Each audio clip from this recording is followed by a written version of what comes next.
Pemirsa, kawasan pantai dan perarian Taman Nasional Bali Barat atau TNBB belum aman dari serbuan sampah. Permasalahan sampah juga dialami di kawasan dikonservasi berbagai flora dan fauna ini. Bahkan selama kurang lebih 3 bulan, sampah yang terkumpul dari clean up yang dilakukan mencapai total 5 ton lebih.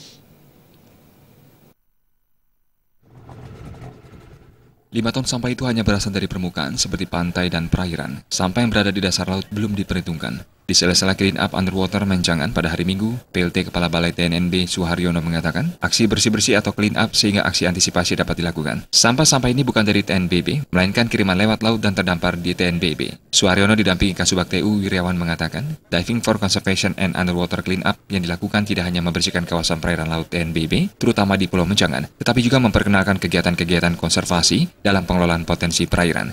TNBB memiliki potensi dan sumber daya yang cukup banyak. Suharyono yang juga Kepala Balai Konservasi Sumber Daya Alam KSDA Bali mengatakan, ini merupakan salah satu kegiatan yang mendukung peringatan Hari Konservasi Alam Nasional HKAN dalam program Road to HKAN. Lebih dari 60 penyelam diantaranya para operator wisata, dive guide, instansi pemerintah, Pol Air dan TNI AL turut serta dalam bersih-bersih dasar laut ini. Puluhan penyelam ini membersihkan sampah, khususnya sampah plastik yang terdapat di sekitar perairan Pulau Menjangan. Mereka menyelam dan mengelilingi Pulau Menjangan sambil membawa karung sampah.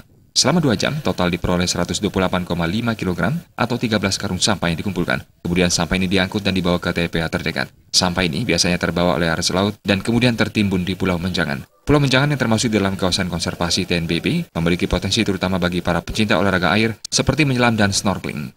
Pulau ini memiliki tutupan karang yang luas dan tersusun menyerupai terasering dan menempel di dinding hingga kedalaman 50 meter. Mulai karang keras hingga karang lunak yang memiliki berbagai bentuk. Jenis ikan karangnya pun demikian sangat beragam. Dari jenis ikan badut saja, setidaknya terdapat 5 spesies yang menghuni perairan pulau yang memiliki luasan 175 hektar ini. Sebagai salah satu destinasi pariwisata yang terdapat di Pulau Bali, potensi TNBB juga digunakan untuk tujuan penelitian, pengembangan ilmu pengetahuan, pendidikan, menunjang budidaya, pariwisata, dan rekreasi. Potensi Taman Nasional Bali Barat meliputi berbagai flora dan fauna yang berstatus langka, dilindungi maupun yang keberadaannya melimpah, habitat dan letak geomorfologinya, serta keindahan alamnya yang masih dalam keadaan utuh. TNBB merupakan satu-satunya taman nasional di Pulau Bali yang juga merupakan kawasan pelestarian alam dengan ekosistem asli dan merupakan habitat terakhir bagi burung curik Bali. Taman nasional ini memiliki keanekaragaman hayati laut berupa terumbu karang dan biota laut lainnya, memiliki vegetasi mulai dari hutan mangrove, hutan pantai, savana, hutan musim, serta hutan hujan dataran rendah. Biro Bali Pos melaporkan.